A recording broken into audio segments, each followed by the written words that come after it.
못한 것은 책망의 대상이 아닙니다. 하지만 분위기를 파악 못하는 것은 책망의 대상이 된다. 지금 어떤 분위기인가?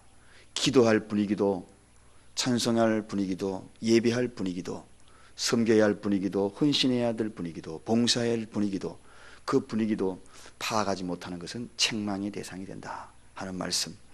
6월절을 앞두고 제자들이 분위기 파악은 일단 했습니다. 그래서 주님, 우리가 6월절을 어떻게 준비하고 어떻게 합니까? 그렇게 분위기를 파악하면서 준비해 나가는 제자들의 모습을 보았고, 또 6월절을 준비하는 것은 누구를 위하여 준비하는 것인가? 누구를 위하여? 주님을 위하여 준비하는 겁니다. 어린 양의 보혈의 피, 그걸 준비하는 겁니다. 사랑하는 여러분, 누구를 위하여 종을 울리겠습니까? 저와 여러분의 인생이 누구를 위하여 살아가는 걸까요? 이 땅에 우리가 누구를 위하여 종을 울리기 위해서 이 땅에 오셨나요? 여러분이 이 땅에 왜 태어났을까요? 제가 왜 이 땅에 태어났습니까? 누구를 위하여 살아가라고? 나를 위하여? 내 가족만을 위하여? 오직 내 모든 것을 위하여? 그것이 아닙니다. 주님을 위하여 종을 울리기 위해서 이 땅에 태어난 겁니다. 저도 여러분도 하루하루 내가 오늘도 누구를 위하여 종을 울렸는가? 그 종소리에 귀를 기울여 보십시오.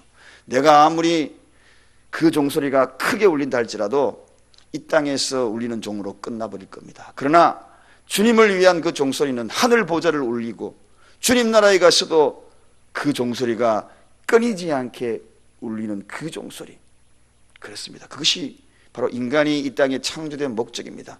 그래서 그 창조된 목적을 이야기하기를 하나님의 영광을 위하여, 그렇게 이야기합니다. 하나님의 영광을 위하여. 말로는 우리 다 하나님의 영광을 위하지만 가만히 보면 전부 나를 위한 종소리입니다. 나를 위한 종소리. 사랑하는 여러분, 오늘도 저와 여러분들이 주님을 위한 종소리 한번 울려보시지 않겠습니까? 그리고 6월절을 준비하기 위하여 물어봤다. 누구에게? 주님에게 물어봤다. 물어보는 자는 겸손한 자입니다. 새벽에 왜 오셨나요? 주님 앞에 물어보시기 위해서 겸손한 것입니다. 겸손하지 않는 자는 물어보지 않아요. 시어머니에게도 알고 있으면서도 물어보는 자가 겸손한 며느리입니다. 이게 바로 자식의 아름다운 모습일 수도 있지 않습니까? 겸손한 자는 물어본다. 우리 주님은 물어보는 자에게 해답을 주시죠. 저기 성안에 가가지고 아무나 만나는 데 가가지고 내가 좀 쓴다고 이야기해라. 그 방 좀 쓴다고 이야기해라. 이렇게 이야기하십니다. 나기도 마찬가지지만 장소, 이 세상의 어떤 장소도 주님의 것이 아닌 것이 아무것도 없음을 선포하는 대목이죠. 주님이 쓴다 그러면 끝나는 겁니다. 주님이 쓴다 그러면 끝나는 이유가 왜 그럴까요? 이 세상 것은 주님의 것이기 때문에, 예수님의 것이기 때문에 내 것 아무것도 없습니다. 주님의 것입니다. 시간도 환경도 모든 것도 주님의 것입니다. 그래서 없다고 너무 서러워하지 마시기 바랍니다. 우리 주님의 것입니다. 가졌다고 너무 자만하지 마십시다. 주님의 것입니다. 오늘 주님의 것임을 단단히 신적인 속성들을 그대로 드러나 보였던 말씀이 6월절을 준비하며, 오늘은 두 길에 대해서 말씀을 좀 나눕니다. 두 길, 서로 다른 두 길이 있다. 여러분, 서로 다른 두 길이 있다. 하나는 가룟 유다가 가는 길이요, 하나는 인류를 구원한 고난이지만 예수님의 길. 오늘 그 두 길 소개하겠습니다. 여러분, 늘 오늘도 하루 생각하면서 두 길을 기억하십시오. 저는 오늘 이 두 길을 기억하라는 말씀을 통하여 시작이 되었지만 마지막에 제 말씀의 결론도 두 길이 있습니다 하고 종결을 내리려고 합니다. 오늘 날이 저물자 12제자가 6월절 만찬을 하기 위하여 다락방에 다 모였어요. 음식을 먹는 도중에 예수님이 그들 중에 자기가 팔아넘길 자가 있는 것을 말씀을 하시고 차라리 태어나지 않았으면 좋을 것을, 그렇게 이야기를 하는 대목이 나옵니다. 그 대목에 있어서 많은 사람들이, 제자들이 내니까 누가 예수를 팝니까? 내니까. 이렇게 내니까, 이 대목은 우리가 쉽게 혹시 제가 아닙니까? 이런 뜻이 아닙니다. 내니까 이건 나만은 아니죠, 그런 뜻입니다. 그 반전의 부정형을 쓰고 있다는 것입니다. 내니까 나는 아닙니다, 이런 선포죠. 그 가운데 가룟 유다, 그도 역시 내니까 그렇게 이야기하는 대목을 나는 아니지요, 나는 아닐 것입니다. 아니 설령 내라 할지라도 당신은 모를 것입니다.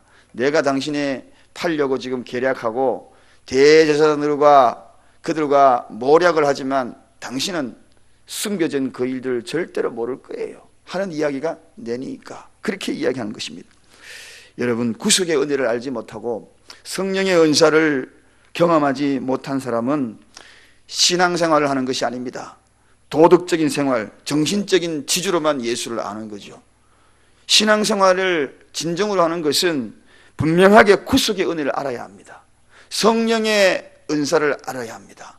이것을 알지 못하면 도덕적인 생활입니다. 도덕적인 생활이고 종교생활입니다. 정신적인 지주로 예수를 따르는 자들 밖에 되지 않는 겁니다. 그런 자들은 반드시 현세적인 이익에 딱 직면하면 예수를 배반합니다. 바로 가룟 유다의 모습입니다. 성령의 체험이 없고 구속의 은혜의 진정한 은혜를 모르면 반드시 가룟 유다가 된다. 가룟 유다의 길을 가게 됩니다. 그 길은 반드시 예수를 버리게 되는 그 길을 가게 됩니다. 그래서 이 구속의 은혜라는 겁니다.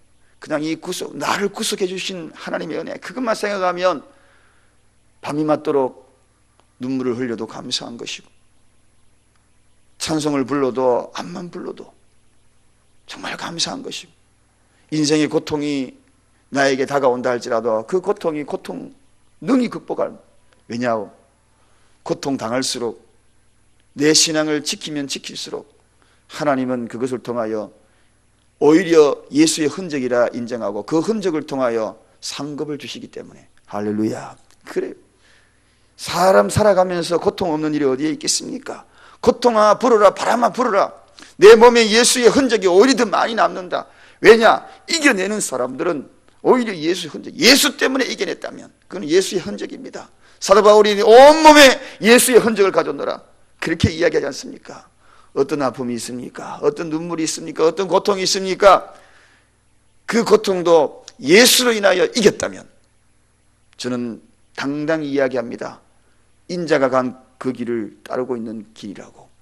그 길을 가고 있다고. 제대로 가는 길을 가고 있다고. 그럴 때에 여러분 스스로 말씀하십시오. 내 몸에 새겨진 이 고통의 흔적은 주님이 나를 인정해 주시는 흔적이라고. 주님, 그로 말미암아 내가 참아갈 수 있는 그 길이라고 당당하게 이야기하면서 오히려 기쁨으로 여기고 감사합니다. 시험거리를 기쁘게 여기고 불같은 시험을 기쁘게 여기고 베드로의 고백이 나의 고백이 되고. 사랑하는 여러분, 이 제자의 배반, 예수님은 알고 계셨어요. 제자가 배반하는 거 모르겠습니까? 중심을 바라보시는 예수님이, 인류는 원래 악한 존재입니다. 인간은 원래 악합니다. 마음이 원래 악해요. 참 못됐어요. 인간은 원래 못됐어요. 참 나빠요. 그리고 그 모습을 창세기 6장 5절에 이렇게 고백하지 않습니까? 이렇게 기록을 하고 있거든요. 여호와께서 사람의 죄악이 세상에 관영함과 그 마음의 생각의 모든 계획이 항상 악한 것을 보시고, 그렇게 항상 악해요. 그래서 우리 인간은 근본적으로 선한 생각보다도 악한 생각이 더 많이 우리 속에 자리 잡고 있습니다. 그래서 끊임없이 이 속에서 싸우는 거죠. 끊임없이 네가 이기나 내가 이기나, 악한 생각이나 선한 생각이 이기나. 그래서 성령의 은혜가 필요하다는 것입니다. 그래서 구속의 은혜가 필요하다는 것입니다. 그 구속의 은혜를 알게 하면 악함에서 선함으로 돌아서는 것이죠. 성령이 함께하고 성령의 인치심이 있어야지 이길 수 있는 힘이기 때문에 악함에서 선함으로 돌이키는 것입니다. 그런데 우리 예수님은 참으로 좋으신 분 같아요. 그 악한 자를 위하여서 너무나 사랑하시거든요. 너무나 사랑하시고. 우리 하나님은 이 세상에 악한 것을 알고 있으면서 불구하고 하나님이 세상을 이처럼 사랑하사 독생자를 주셨으니 이는 저를 믿는 자마다 멸망치 않고 영생을 얻게 하느니라. 영생 주시려고 독생자 예수를 십자가에 못 박고, 저를 위해서 못 박고, 여러분을 위해서 못 박고, 이 구속의 은혜를 모르고 살아가니 참으로 안타까운 세상에 살아가고 있지 않습니까? 저와 여러분은 이 구속의 은혜를 알아가기를 주님의 이름으로 축원드립니다. 안 그러면 가룟 유다의 길입니다. 안 그러면 예수를 배반해요. 안 그런다고 그러죠. 절대로 그렇지 않습니다. 도덕적으로 바르게 믿고 양심적으로 살아간다 할지라도 결정적인 순간에는 배반합니다. 성령의 인침이 없는 한 배반합니다. 성령의 인치심으로 구속의 은혜를 받은 자들은 배반하지 않아요. 배반했다 하더라도 돌이킵니다. 눈물로 돌이킵니다. 두 손 들고 옵니다. 전부여 주옵소서. 내가 돌아왔습니다. 돌아와요. 불의한 인간은 언제나 불안한 존재입니다. 여러분, 자신의 이권의 의로움에 늘 굴복해버리지 않습니까? 그래서 끊임없이 죄에 쓰러지는 거죠. 2번 굴복하고 3번 굴복하고 자꾸 굴복하는 겁니다. 내 생각만 항상 옳았다고 생각합니다. 성령께서 인쳐주시는 그러한 생각들에 대한 부분은 귀를 기울이지 않아요. 그래서 내 생각만 옳다는 겁니다. 내 생각만 주장하는 겁니다. 자기 생각만 맞다고 이야기하는 그러한 모습, 일방적인 주관 그리고 사고, 정말 불행한 생각입니다.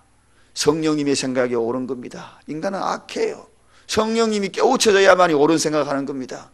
그래서 내 생각 너무 주장하지 마시기 바랍니다. 자칫하면 성령의 생각에 민감하지 못하여서 그것이 오히려 책망받을 일이 될 수 있습니다. 그래서 내가 생각할 때는 늘 고민해야 될 것입니다. 이것이 내 생각이냐? 주님, 내 생각으로 말하지 아니하고 성령께서 나에게 인치심으로 내가 구속의 은혜를 알고 한마디 하고 행동하고 그렇게 해달라고, 이것이 중요한 겁니다. 보십시오. 솔직히 그렇지 않습니까? 작심삼일이란 말이 왜 나왔습니까? 이 인간의 본심이거든. 작심삼일이. 솔직히 저도 그러고 여러분도 그러고 오늘부터 안 그래야지, 오늘 내가 그래야지.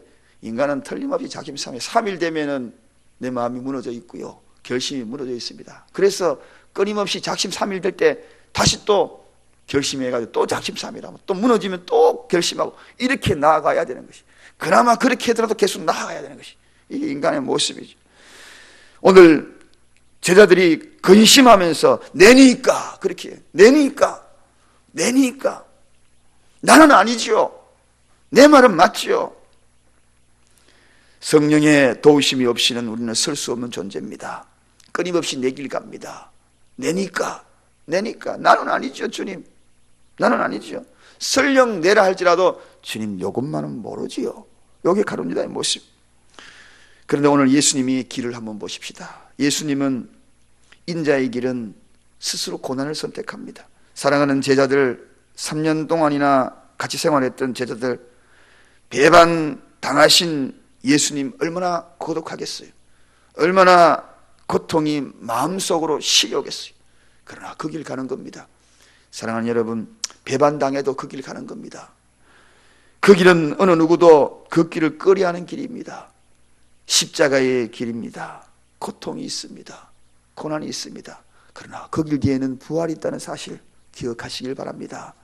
여러분, 그럼 우리 믿는 사람은 어떻게 해야 됩니까?